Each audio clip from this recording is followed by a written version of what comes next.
वर्तमान बन्या परिस्थिति संपूर्ण भाव में नियंत्रणाधीन अच्छी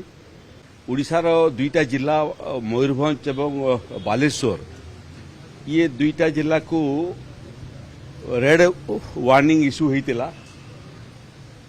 तलमुंडरे भी बालेश्वर एवं मयूरभंज रे प्रबल वर्षा हेबो वर्षार पानी एवं झारखंड रो जो डैम अच्छी से चांदिली डैम असंपूर्ण डैमटा सबु समय ये संपूर्ण हो जाता अदिनिया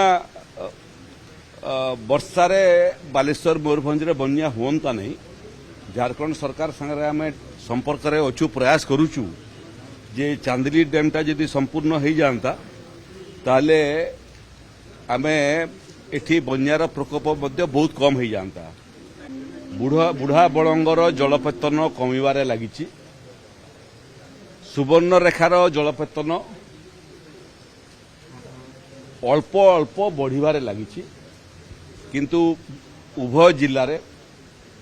वर्तमान वर्षा नहीं किंतु वर्षार संभावना अछि।